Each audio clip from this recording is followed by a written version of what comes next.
Lucifer, however, is not focused on the general depravity.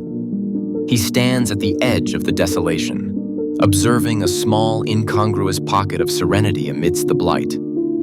Here, a small community lives simply, tilling the earth, their faces marked by a quiet resilience, not despair. Their shelters are humble, their tools basic, but their eyes hold a different light, one of reverence and enduring faith. These are the direct descendants of Adam, those who still call upon the true Creator. Their existence is a constant, nagging challenge to Lucifer's dominion. Lucifer watches a young man from this community, Sethos, tilling a small plot of land with painstaking care. His movements are deliberate, rhythmic. Lucifer, whispering, a seductive thought planted directly into Sethos' mind, unheard by others. Why struggle for meager crumbs, Sethos? Why cling to the old ways, the rigid rules of a distant father? Look around you. Power is here, now. Knowledge is here. Your ancestors denied you true greatness. They bowed to limits. But you could rise above this endless toil. Imagine true dominion over the land, over those who oppress you. All you need is the will to take it. Sethos pauses, his hoe in midair. A fleeting shadow crosses his face, a momentary spark of something alien, ambition, impatience.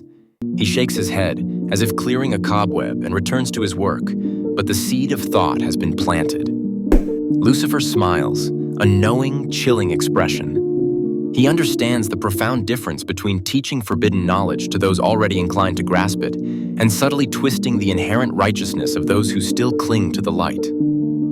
He has millennia now to work on them. The Nephilim and the corrupted Watchers will break the earth, but he will break the hearts of Adam's children. The stage is set for a long and arduous struggle, a testament to the complexities of free will and divine justice. New scene, exterior Earth, Valley of Visions.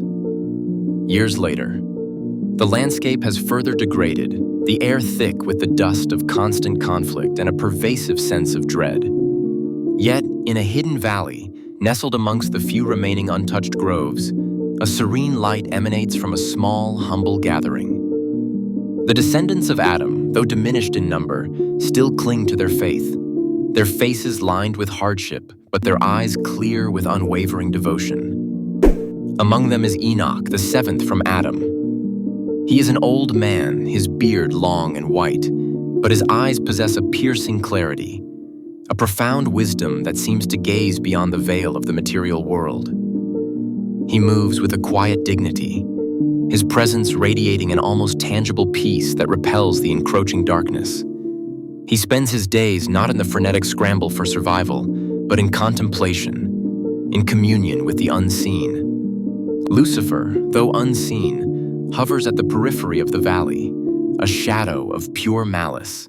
He has tried every temptation on this lineage, promises of power, whispers of doubt, visions of earthly glory. Yet Sethos' brief moment of wavering had been an isolated incident, and Enoch's steadfastness is a constant, infuriating rebuke to his dominion. Lucifer, a low, seething growl unheard by humans. This old man, his faith is a shield.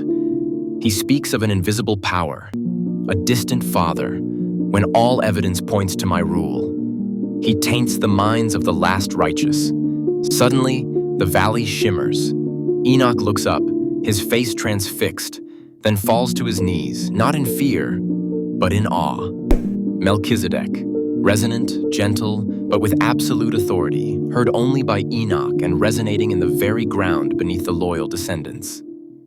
Enoch, my faithful son, my chosen seventh from Adam. You have walked with me, your heart pure, your spirit unblemished by the corruptions of this age. You have sought wisdom, not forbidden knowledge.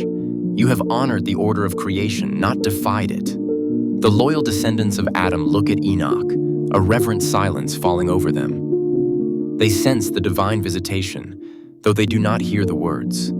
They know Enoch's unique closeness to the Most High. Melchizedek, as Lord of righteousness and faithfulness, I do nothing without revealing my counsel to my seeds, to those who hold fast to my covenant.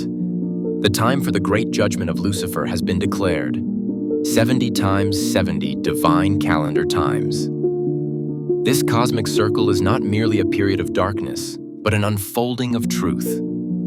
Enoch begins to write, his hand moving with a speed that belies his age, inscribing symbols and figures onto ancient scrolls, a timeline unfolding before his eyes. Melchizedek Lucifer seeks to prove my creation inherently flawed, that free will inevitably leads to self-destruction, that his path of unrestrained power is superior. This period is for the full revelation of his rebellion, for the choices of humankind to be made manifest in their entirety, so that all realms may bear witness to the ultimate justice.